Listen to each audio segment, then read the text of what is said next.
I do think it's going to hurt them. They might finish I don't know what the rest of their schedule looks like, but they might finish in a perfect season. But I think having this weak schedule is going to turn around to bite them come tournament play. Kind of the same thing that happened to Wichita State a couple years ago. Yeah. I think that's what's going to happen to Gonzaga. And then you got Villanova sitting there, the defending champs at number 2.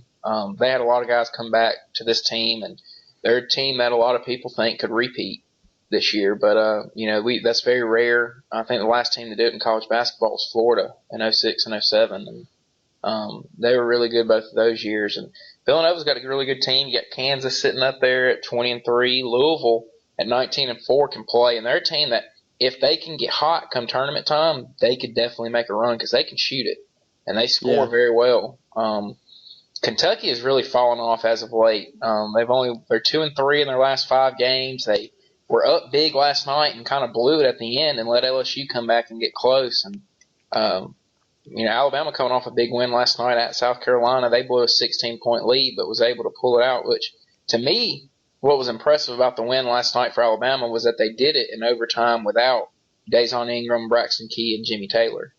And, to have those 3 guys out, it took some other guys stepping up and playing big. And, they were able to pull out the victory on the road at number 19 South Carolina, which was impressive coming off the 2 losses last week where they were blown out by Arkansas and then lost to Auburn at home. So Kentucky goes to Bama on Saturday.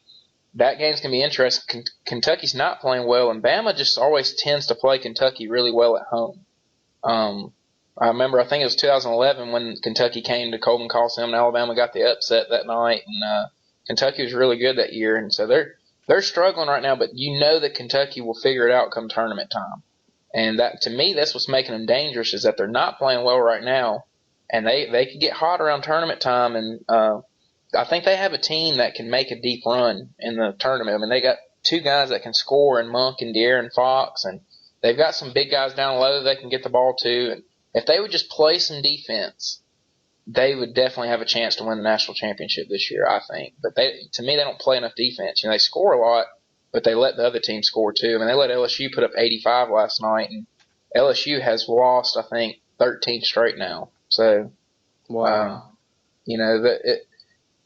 Kentucky's a good team, but they need to figure it out. I think they got a young team that right now is not responding to adversity in a good way. But if they can, going into Coleman will be a good win for them because, it's going to be packed.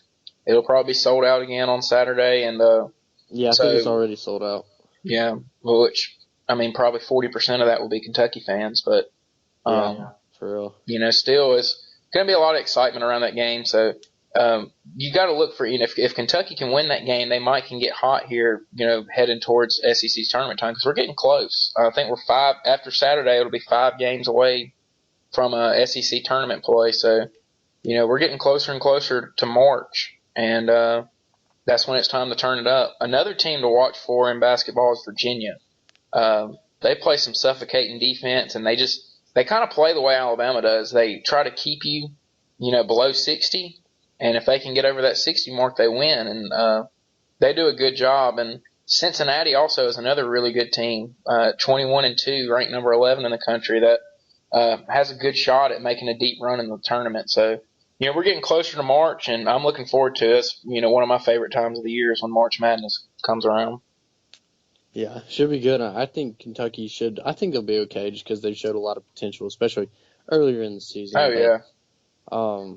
There's a lot more basketball to be played, but I feel like, I honestly can't believe we've gone this deep in the podcast without going back to the NFL. Dude, yeah. Football season is over. I am so sad. Yeah, I'm upset. Disappointed. Just that it's already gone. I miss it already. It's only been a couple of days, but I miss it so much. Yeah, and I think that what helps with that is the last college game and the last NFL games were so good. They came down to the end, and I didn't, when it was 28-3, I almost turned it off. Yeah, I didn't think there was any chance. And I know it was Brady, but the way the Falcons were playing at the time and the way that the Patriots were playing at the time, I didn't think they had a shot. I was so disappointed just at the fact that, I had thought that the Super Bowl was going to be so great, and then the Falcons were winning by like 25, and I'm like, this is just probably one of the worst Super Bowls I've ever watched, and it turned into one of the greatest Super Bowls I've ever watched. No, I I mean mean it was yeah, and that that the was just catch that Edelman made. that was as soon as he made that catch, I was like, there's something special going on right here. Like this is not the time to turn the TV off. No, Uh, it was. that was just so many things. Which I saw somebody tweeted something. You probably saw it too. The fact that Brady was like one catch every single Super Bowl he's been in. If one catch had gone a certain way, he could have been 7-0 or he could have been 0-7 in Yeah, I Super mean, there's Bowls. been a lot of close plays in all the Super Bowls that Brady has played in. Because that ball should have been intercepted and could Yeah, have been intercepted, yeah. and they didn't. And then all of a sudden, Edelman comes up with it, and I still won't get why the Falcons didn't run the ball. I think what we've seen now in both the Super Bowl and the national championships, the team that lost, all they had to do was run the football and Yeah. didn't, and it cost them. So I guess the moral of the story there is run the football. But um, I mean, you know, especially, the Falcons, well, they were up by like 25 with 10 minutes left in the game. yeah, And they were in field goal range at 3rd and 1. Just run the football. Even if you don't get the first down, kick the field goal, and you're up by, 28? well, the And, Falcons could have won the game just running the toss sweep all night. yeah, I mean, New England wasn't going to stop it. They literally could have ran that play all night and would have won the game. yeah. Mm. And they just wouldn't stick to it. And they didn't. To me, they didn't find Julio enough. I mean, he had 4 catches for 87 yards, but they didn't target him much at all. So Who the few catches I think he had 2 where it was basically a bailout, where Ryan was rolling out and hit him. who I mean, was it that had 14 catches?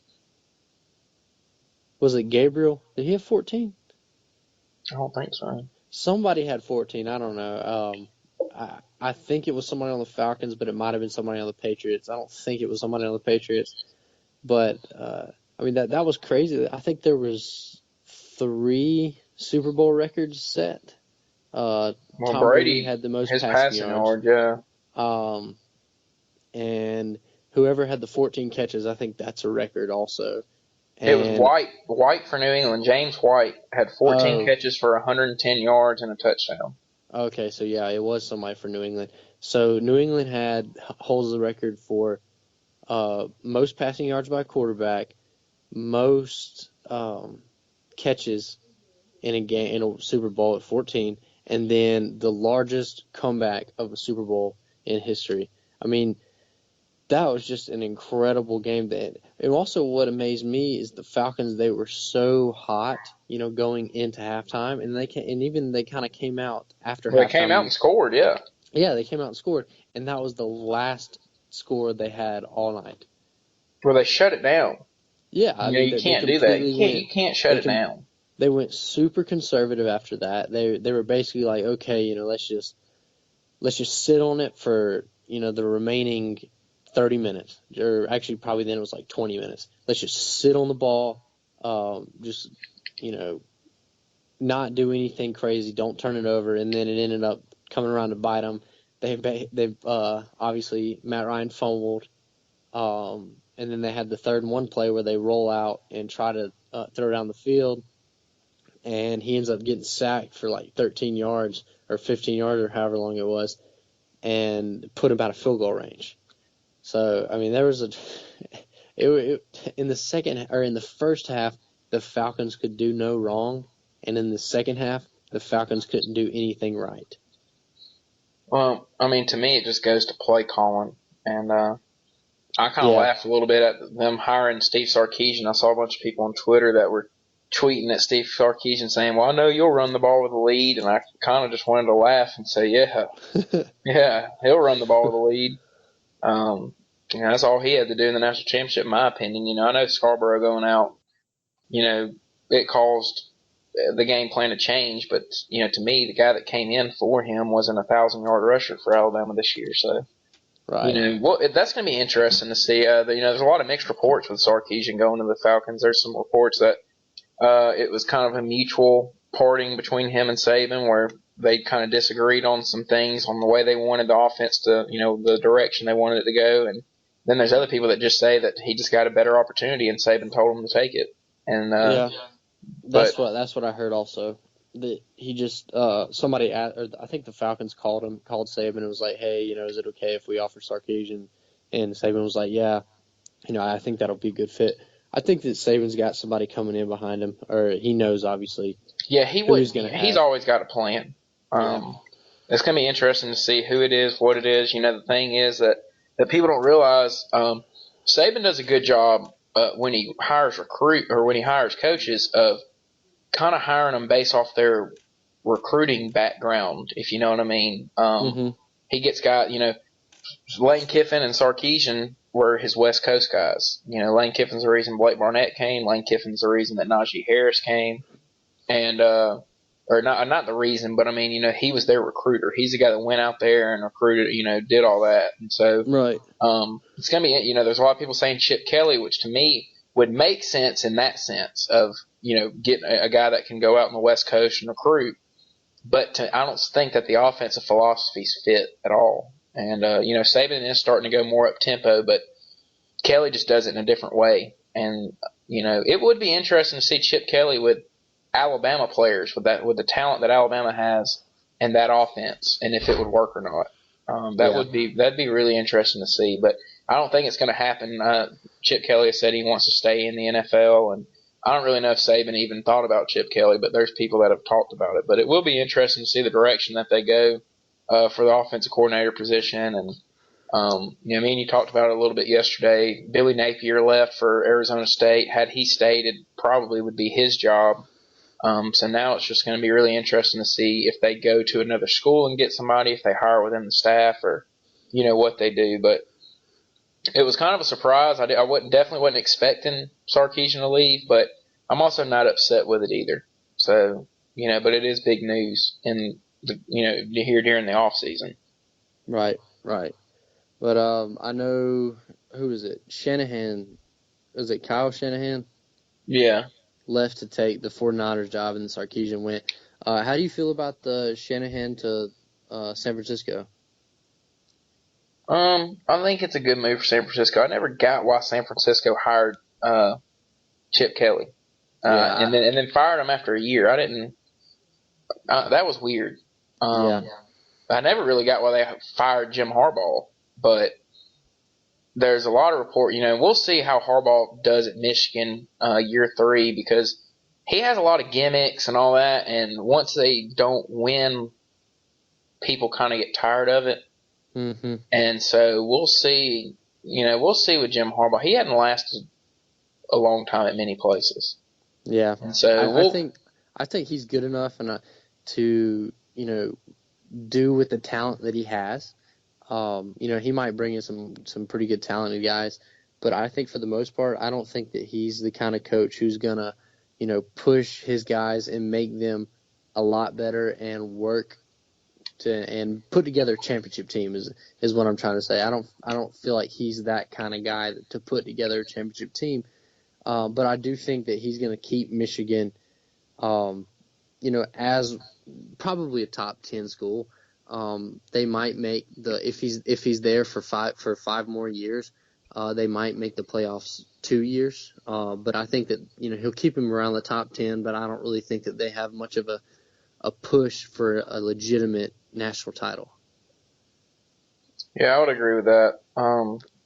It's going to be interesting to see where to me, the Big Ten was hyped up this year by ESPN and stuff, and I don't think it was as good as everybody wanted to make it out to be. I don't think Michigan was as good as everybody thought they were. I don't think Ohio State was as good as everybody thought they were. Penn State, by the end of the year, may have really been the best team and may have gotten snubbed out of the college football playoff.